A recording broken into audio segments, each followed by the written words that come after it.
It's very common for things like video games, movies, anime, or comics to use relatable issues to tell their stories. We see common things like war portrayed very often, but you've seen narratives that are fueled by politics, religion, all forms of prejudice and racism, and so on and so forth. With Final Fantasy VII, we had an entire story that basically talked about how we are destroying the planet by using its lifeblood as fuel. Final Fantasy XIV is no stranger to these narratives, and being such a large game, it covers them all from corporate greed to political corruption. I may talk about some of those themes and how they impacted earlier stories at a later date, but for now we're going to talk about Endwalker and its main theme. For that, I have to go into the story, so from this point on, we're diving into extreme spoilers.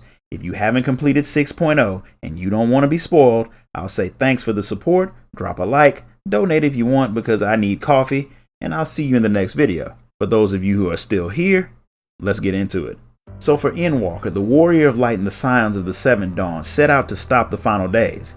At first they had no idea what caused it, but after a trip back to the past before the world was sundered, the Warrior of Light met Hermes and Meteon, who inadvertently became the harbingers of destruction. That wasn't Hermes' initial intention. What he wanted was an answer to a very important question, one that every single one of you has asked yourself at some point in time. What's the point of all of this? Of life in general? Is it going somewhere? Does it matter? Why do we even exist? Those questions pop up in the minds of people from every walk of life, be they rich or poor. And for Endwalker, it was showing us mere mortals that even an immortal god with the power to create life can be pushed to a point where it asks that question. Hermes, using Meteon and a multitude of her sisters, sent them out into space to explore other worlds to seek the answer to that age-old question of what's the meaning of life. This led into the second problem, getting an answer to that question. If the search had led to a pleasant answer, then there would have never been a final days.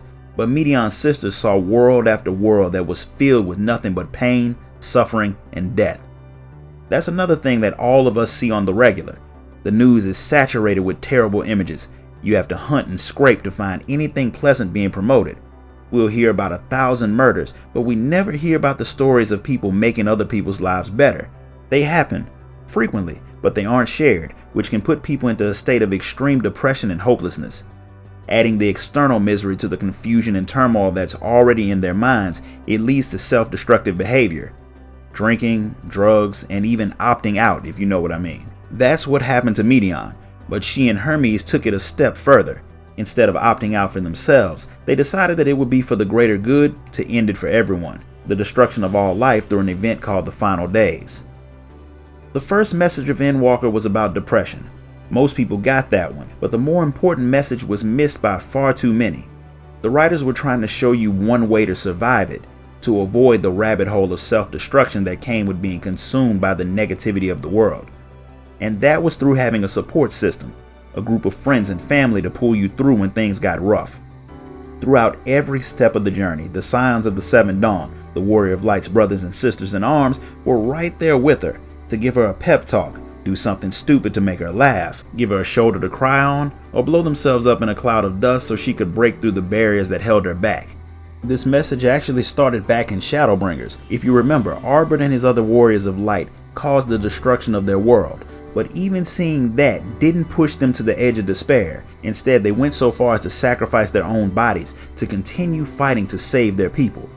The only time that Arbor lost himself to despair was when he ended up left alone to wander the world for a century. The loss of his friends, of his family, was the one thing that caused him to finally go over the edge, and he nearly faded away until you appeared, someone else who understood his struggle, his pain, and was able to help him move through it, allowing him to finally complete his mission and save his world. The entire message was to show us that even the strongest heroes can't do it all alone. That holds true in the real world too. We are all warriors of light in our own stories, and to survive it, we need our own Scions of the Seven Dawn. I know this video was a lot different from my normal work, but I got the strange feeling that I needed to do this one. You guys show me a lot of love and support, and I figured that if this video could help somebody out, then I've given a little bit back. Until next time, guys. Later.